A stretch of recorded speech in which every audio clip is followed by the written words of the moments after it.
It's on. Hello there. This is Austin Gardner and here with Jeff Bush, and we are back getting ready to do the second part of the area study. Just don't want to overload people that get it as a podcast, and so we give it just a couple of minutes to see if any of you join in with us on the Facebook, and if you don't, we will go on, and if you do, we'll go on. So how about that? So, good to see people. There's my niece, Amanda. Good to see you. Hey, and glad to have a chance to talk to all of you. I'm going to give it about 10 more seconds before I crank us up on the podcast. Let me make sure the sound is off. All right, are you ready to go? Yes, sir. All right. Welcome to Leadership with Vision. This is Austin Gardner and Jeff Bush, Director of Vision Baptist Missions, and we are here to talk to you today more about the area study that we had started in our last podcast. And so wanted to continue on. You want to give them a review on what we've gone over so far? So pretty much the idea is, of course, the gospel works. You want to serve God and go out there, but we want to do a study so that we can better reach the people. So we find out the political situation that they're in. We find out the demographics, how rich or how poor, even the transportation, how people get around. We find out the economical class of people. We do this study so that we can better know how to reach these people, when they're available, how we're going to do our church times, what the people listen to. We do all this study so we can better spy out the land. We take that from Numbers chapter number 13. We can spy out the land so that we can be missionaries and better reach the people. All right, so on the survey trip, we're really going to do two trips. The one trip we'll do before we ever get to the field, and the other trip will be something that we do later on as we get ready to start our church. The survey trip is really not about starting a church. It's about, can I make my family comfortable on the mission field? I really want to make that clear to you. You want to have that in mind.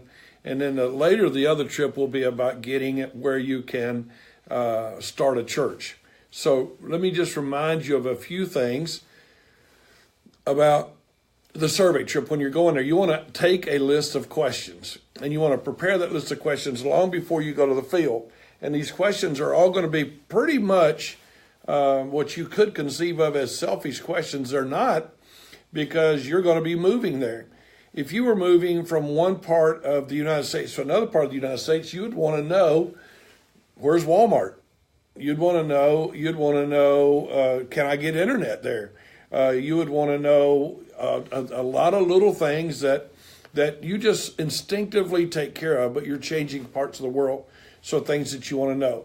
So we made up a list, and I could make that available to you if you wrote me and asked. But we made up a list of things back when the people were coming to Peru quite a bit, and it was called Frequently Asked Questions for those preparing to go to Peru as a missionary. So what do I take with me to the field? Can I take a container of all my furniture and all of my appliances? Do I only take what I can take on the airplane? What do I buy on the field, and what do I buy here? Go ahead.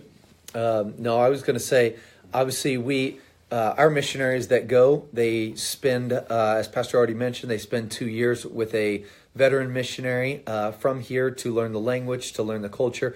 So we would say very much so you're going to talk to the missionary who's already there. But at the same time, having a list of questions makes you think whether so you can ask the missionary or to find out on your survey trip. So these are very good questions. By the way, I had a list as well for Argentina. Coincidentally, there's the same amount of questions in Argentina that I suggested. So what are the pros and cons of taking a container, which is a semi-trailer without the wheels, and you load it down with your stuff? And some of our missionaries literally allowed to take in one container for missionary lifetime. And so they're allowed to take it in tax-free, so they pay like $5,000, get it shipped down there, and they literally have a container delivered to their house and their furniture unloaded. It's their furniture, it's their bed, it's all of that. In Peru, we would not have recommended that because of the way taxes worked and the way customs worked, and so we wouldn't have recommended that. What about you? I would. I see Facebook posts and all from people who argue about it. I'd recommend, at least for Argentina, when I was there, it's a different world maybe today. Years have passed by, but taking container would probably not be the best idea. Just it takes the 5,000 whether to get it shipped down there, but once you get there, there's just so much paperwork and red tape per se to go through, and sometimes finding out from missionaries, you realize you're going to end up paying a whole lot of taxes and a lot of different things that you didn't anticipate. And your appliances, overseas there will be 60 cycle electricity and 50 cycle electricity. A clock made in America to run on 60 cycle, you take it to a 50 cycle country, it'll lose 10 minutes every hour. So you want to know a lot of things about before you move stuff. It'll burn up a 60 cycle motor over time because it's only running at 50 cycles, and they're designed a certain way. So there's a lot of questions you need to ask different people. And so I would go and I would write down what it costs to do everything I got to do. What's it cost to buy a refrigerator? What kind of refrigerator can I buy? Then I compare it to what I've got in America, and the cost of shipping it down and taxes and hassle, is it worth it? And you should probably if they say it's going to be 5,000, I can promise you it's always going to be more than what you think. And you should probably just bank on that just so that you are prepared and you're ready for it. So give yourself a lot of buffer room. And if, say, they say 5,000 and you end up spending 7,500, when you pull it out of the port there, is that couch that you brought down and the other things, is that really worth that 7,500? Or would it have been better you had just taken the money, the fluid cash, and been able to buy a lot better couch and a lot better bed, cushions and all that different thing? What kind of electrical current do they have in my country? Will it be 220, 110, 50 cycle, 60 cycle? You need to know that, and you need to know that up front. You do not want to use American adapters. You want to get stuff that runs on the current that you have. In Peru, back in the day, today things are much, much, much better. But 220 actually came in at like 180. And so a lot of things, one of the missionaries there had built a machine that would push the amperage up to where it needed to be, or the voltage up to where it needed to be. So what kind of electricity? What about a vehicle? Pastor, can I throw out, maybe you can clarify for anybody who's thinking, when we talk about if there's the things you're going to be taking, we're talking about your personal life. This is for your house. We're not talking about, it could be a mistake if you get a container and you think that you need to supply everything for your church. Because especially if you're going to start more than one church, you take all the chairs from the United States and all the tables from the United States, everything from the U.S. for your church in the country you're working in. It could be a big problem, and it can only set people up later that they can't get the same stuff that you brought down. Yeah, you don't want to do that for your church at all. This is definitely for your personal. What will it cost to set up my house on the field? That is renting a house. Like in China, they often pay a full year's rent up front. So you have to know that before you get there.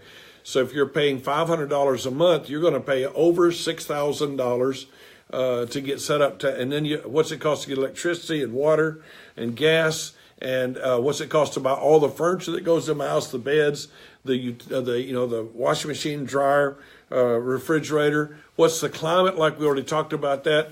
Our missionaries that are in a city called Dalian, which would be much colder than southern China, they have snow on the ground as much as 6 or 7 months. So I need to know all of that as I prepare to travel, and I need to know what kind of clothes to take and how that's going to work. So all of that's important. I'm going to strongly suggest that you buy a car. You're going to need a car, maybe 2 cars, because moving your children in a cold climate like in China, the public transportation is a miserable way to have to go. So I would suggest that. All right. So moving on then, how long does it take to learn a language? You want to ask that question when you get there. How long does it take to learn a language? And you'll spend the rest of your life learning the language. But to get the minimum down with Spanish, you're going to need a year or less. And to get Chinese down, you may need 2 years or more. And so you want to know how long it takes. So, because one of the questions you're asking is how long before I can start my ministry? And the truth is, just because you've graduated Bible college, raised your support, and have arrived on the field, you are nowhere near ready to start your ministry. You want to say something, Jeff? No, sir. Obviously, all these questions can be very helpful for you. You need to think through these different things so that you can be better prepared. How do you go about preparing food? You're going to need to know that. Do you need to soak it in iodine water to purify it, or bleach water? Sorry, but in America, you go to the store and it's in a bag or a can or a box, and everything's ready for you. And you get overseas and you'll be cooking from scratch. And most people can say, well, I can cook. I open a box and pour some powder in, pour water to it, add that, and I got that part of the meal fixed. I pop a can open, drop the corn in, turn it on, it's heated up, I'm through cooking. You're not going to be able to do that in a lot of countries unless you spend big time. My wife used to make all of our mayonnaise, and actually the mayonnaise she made is better than any mayonnaise you can make, and she learned that from people living in Peru. I remember when we lived for about 2 years in Peru, learning our language and our prep before we got to Argentina. And then even from Peru, the United States of Peru was so different the way, because where we were, the climate and how a cake would rise or, whatever. And then we get to Argentina and the humidity, at least in La Plata where we live, the humidity was so much. I mean, you could put it out and it would run in a matter of no time because of the humidity. And you find out these different things so that your wife can know maybe some of the pans that she's going to take or some of the different things. More than once when we first arrived, my wife would be in the kitchen. She would just cry and say, I can't make anything. I'm like, baby, you're a great cook. But it was a whole different world. The oils were different. Everything was different. So you find out these things to better help your wife and know how to do these. What's the weather like? How safe will it be? That's something your wife is going to want to know. Do I have to worry about something happening to my children? Do I have to worry about people breaking into my house? I need to figure that out and help them with it. Because she is going to want to protect her family. And, of course, you do, but sometimes you as the man don't think it through like she does. Another question, talking about safety, you spoke about, will the children be safe? And there's a fine line there. You want to be smart about it, and you want to be wise, but you don't want to be paranoid.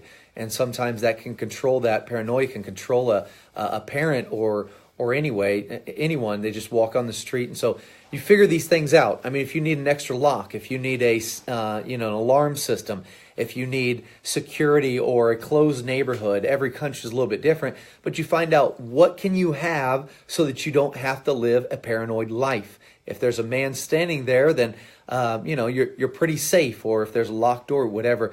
But you get these things so that you don't have to live paranoid, because then all of your life, instead of ministry, your life is consumed with, I got to stay safe. I got to keep my kids safe. And you're worried about everything. And the devil almost has you off track. So you really can't do ministry. Next one, question that was always asked is, can I have a pet? Can my children have a pet? Could your children have pets? We had many different kinds of pets. We had an aquarium. We actually had monkeys that we bought in the jungle. We had cats and dogs. We didn't let them in the house because that's just who we are, but you can have those. And you can even take your pet with you from the States, because some of you, a pet's like a part of the family, and you just have to find out from their country and customs and this country and get all the paperwork right.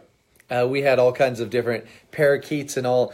Just the amount of animals, and for the price, you get all kinds of little interesting things, and my kids loved it. And a lot of times they would open the cage and the birds would get out. I'd say, it's only $1.25. I'll buy 3 more. It was the greatest thing in the world. And our kids had all kinds of different pets. So there are a lot of advantages. Yeah, Jeff, his fish died, and he just told the kids it's sick and went and bought a new one. Not very nice. But anyway. But they didn't cry. But what kind of vehicle should I get? For a long time in Peru, I'd have told you to only buy a straight shift because you didn't want an automatic. But today you would use an automatic, and that'd be great. So what kind of vehicle to buy? What would you say there? I would say it would be good either way. There's still a lot of countries that, at least Latin America, where everybody drives manual. There's not a lot of automatics. I'd say it would be good if you don't know how to drive a manual that you learn before you even go. It would probably be very helpful for you. How can I communicate with home? That is no longer a problem, and that's really not even needed as a question.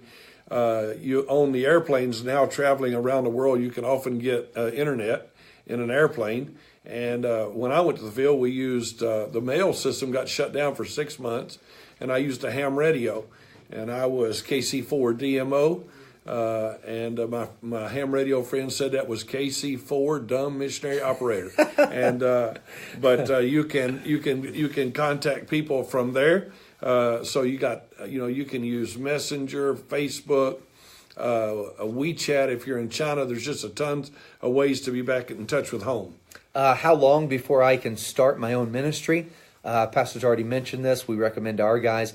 You get the language. You get learn the culture and the things before you ever start. That time of preparation, you're setting your base, your foundation for the rest of the ministerial life, and so that is important. You don't want to just jump in, and some guys jump in maybe too quick without knowing the language or whatever, and you want to do that in the right way. Who will my children play with? What do you say to that? You know, our kids had so many friends when we lived in Latin America. In fact, they felt like they were ripped off when we came back to the United States because I said, this is your uncle or this is your aunt. And they said, how come in the United States I only have 2 uncles and aunts? And in Argentina, everybody was my uncle and aunt because they called everybody tío, tía, uncle and aunt. And they had a lot of friends. And I wouldn't be afraid. Be very careful that they can't play with them because of, don't do that. Don't be the paranoid Let your parent. kids enjoy it. What kind of activities can your children be involved in? What would you say to that?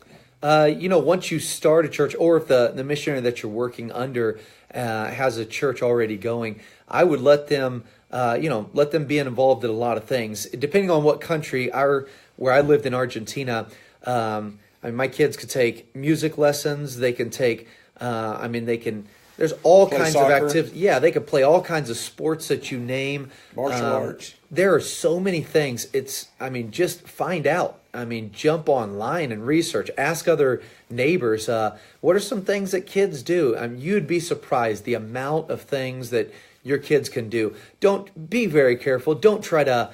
So you might homeschool your children for where you are, but that doesn't mean that they can't get out into public. And be very careful because many parents, we are overprotective and we harm our children in the long run. Don't do that. Let them have friends and activities. Let them learn the language.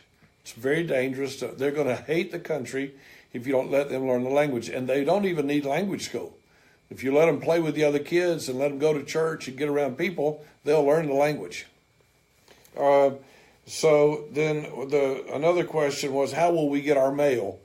Now, that's a very different thing. I can only talk about Latin America, but in Peru, nobody's going to be able to send you a letter, and I'd keep in my day and time, to your house. So you have to get a post office box. Of course, I don't know if anybody uses the mail anymore, but we did back then.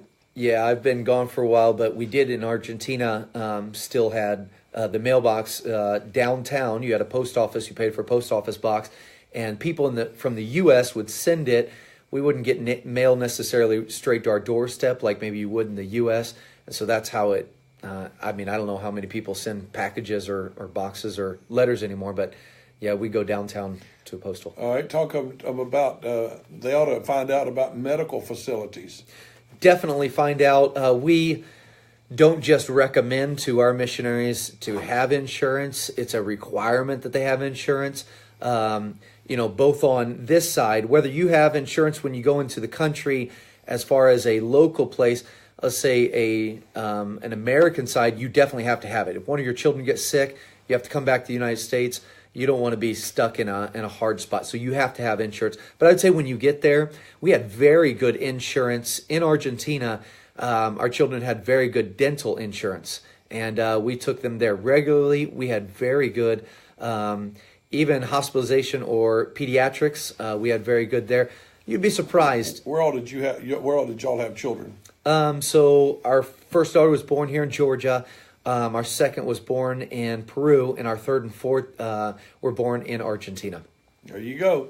So, and by the way, the Shoemaker family in Burkina Faso, I think they have children born in Ivory Coast, Togo, and Burkina, but I'm not sure about that. But all over the world, people have babies, and they're pretty good at it. And I mean, don't be so, be very careful. We could be paranoid, and they're pediatric. They don't know anything about kids. I mean, there's a billion of them running around there. They have to know something. It might not be on the same schedule as maybe the shots in the U.S. And that's what, in Argentina, we'd have a little libreta, a little booklet when they got their shots or whatever, and they would do that. When we came back to the U.S., they said, well, are they not on a schedule? And we had to change our whole schedule. But they were in Argentina. And they were fine. They were healthy. They were taken care of. You have to learn a whole lot of things, but ask the neighbors. I mean, ask other people. They're taken care of.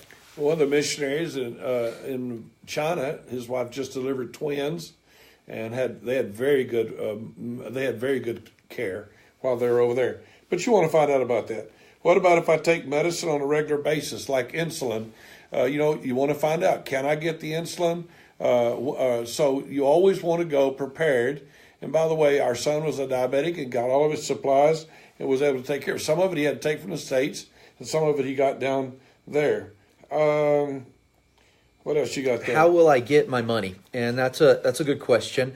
In the olden days, they would maybe go to a exchange house and they would write a check, or maybe they would get the money out of an ATM in dollars and change it over to that money. Or in some countries, you just pull it out straight out and that money. But you find out a lot of our guys are, they've got Charles Schwab. They got all kinds of different accounts that do not have an ATM withdrawal fee. But you find out how you can do that, how you can get more for when you're purchasing a vehicle.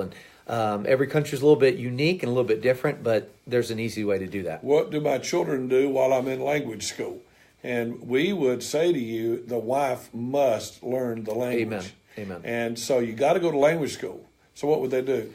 So usually we would have somebody from either the missionaries church that you work under, or when you start a church, you find somebody.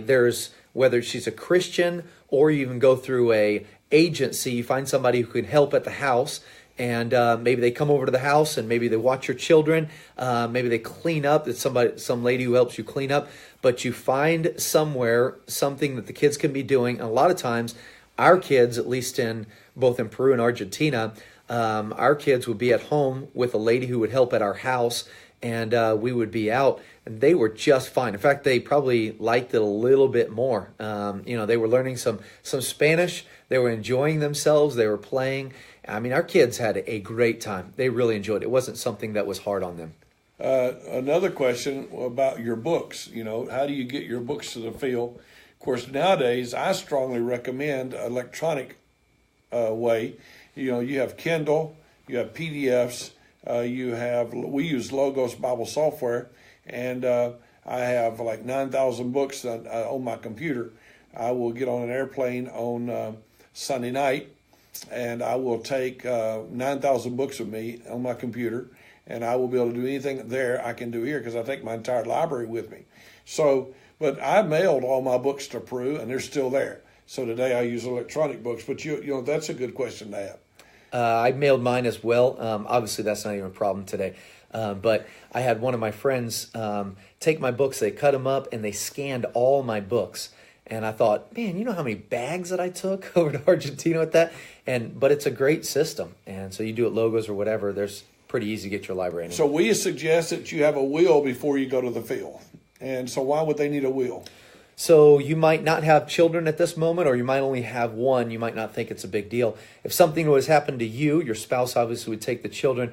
But if something was to happen to both of you, God forbid, then where would your children go? You would hate that they would go just to anybody or to a state or whatever. And so you'd want to have that clearly defined, that your parents or that your sibling or someone takes your children. So you want to lay that out. That's only smart thinking. That's right. All right, let's go now that is all part of the survey trip. So I suggest that either electronically or on paper, you take a notebook and you write down every conceivable question, and you talk to everybody you can, get a list like we've just given you, and you write them all down and have a place to answer that. When you're on the field, go and find out and write down, what's it cost to buy a refrigerator? What's it cost to buy a couch, a bed, a dining room table, or a refrigerator, a stove, a microwave, a coffee maker, everything you need. And that'll help you set together what it costs to get set up. What's a car cost? What's it cost to rent a house? So when you come back after a survey trip, you have really worked. Now, you're not worried about where you're going to start a church. That's not the issue yet. That'll come in later. That's what I want to talk to briefly. So let's kind of end the survey trip. What else would you have there on the survey trip? Yeah, I would say, Pastor already said, if you print these different things out, you'd be surprised when you go and you visit, everything's so brand new, so adventurous, so romantic, exciting. But you get back and all of a sudden you forget really quick. And so jump in and you write all these different things down, how much it costs, what I need. And if you make that list, you bring it back. It's going to help you as you're preparing and get ready to go back over. So once you're on the field, you need to figure out where you're going to start churches. Now, that's a different question. You're spying out the land, two different stages. One stage is, I'm going to live there. I need to ask every conceivable question. You don't have to ask as many as you can observe, but you want to have those questions. You want to have them before you go so that you're ready to ask the questions. But now let's talk about starting a church. So we need to choose the right city. Go ahead. You had placed in your notes, Pastor, about a strategic city, crossroads of the region of the country. We'd say be very careful. There's small cities. Everybody needs the gospel. We know that, but we're being strategic in what we do. In other words, if we go and we're able to win people, maybe they can go into that little village of 200 people. Instead of you going there and giving your life there, if you go to a bigger place, to a different place, you can be strategic about it and continuing using what God's given you in your time. For a long time, missionaries would go to a small city, maybe 10,000 people, and there's nothing wrong with that at all. However, if you're in a small city, you can't start more than one church. In Arequipa, I had 3 churches, and I preached 6 times every Sunday because I had a car and I could move around the city very quickly, and people can't get from one area to the other. It couldn't in those days so quickly or cheaply, and so I preached at 8 o'clock, 9 o'clock, 11 o'clock, 4 o'clock, 6 o'clock, and 7:30. I'm just driving all over the city. If you're in a small city, you're not going to start that many churches, and all of those churches are still going. And so you want to start churches, and so a big city. Another problem you have always is I grew up rural, and what happens is as soon as the young people are old enough, they leave. Mm-hmm. Go ahead.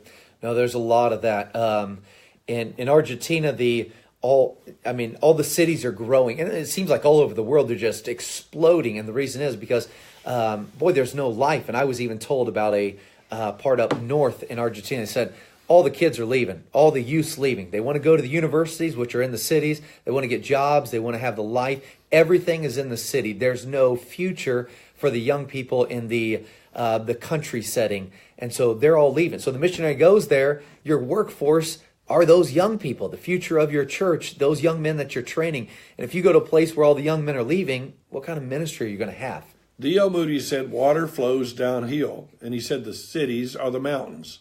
So go to the city, let the water flow down, start the ministry here, and let it influence the cities where they came from, the villages where they came from. And we're going to send missionaries out from our church. So we're going to have a plan to reach even the smallest area, but we need to be where there are more people. So a large people center.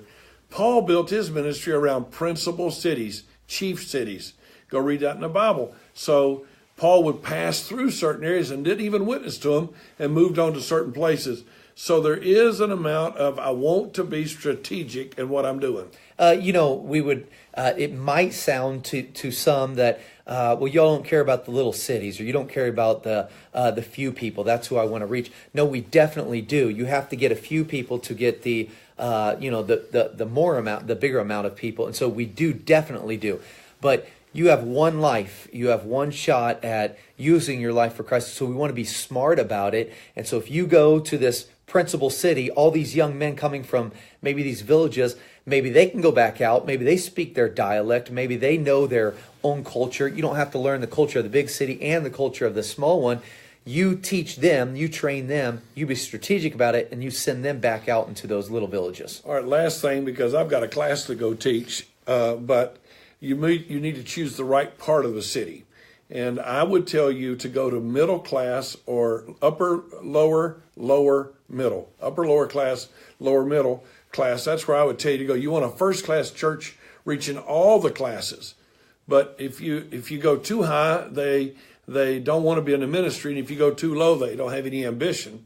You want to say a couple of words there? I would say even from the time in the Gospels that, I mean, the richer people didn't need Christ. But even today we look, the majority of our workforce are from middle class families. Those that are richer, boy, they want their kids to be doctors and lawyers. They want them to go.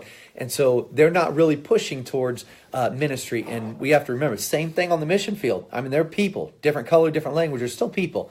And they want this up here for their kids. Or the poorest, they can't do anything. So right, that middle class is where we're shooting. Another lesson that we'll talk to you about at a later date is this. We're not really going to start churches as much as to train leaders. Because if you train leaders, they can start churches. And so we need to be where people are. And so that'll influence where you start your church. And you want the right class of people that are going to be willing to be in the ministry, willing to give up their life to serve God. So that's going to have a lot to do with where you go.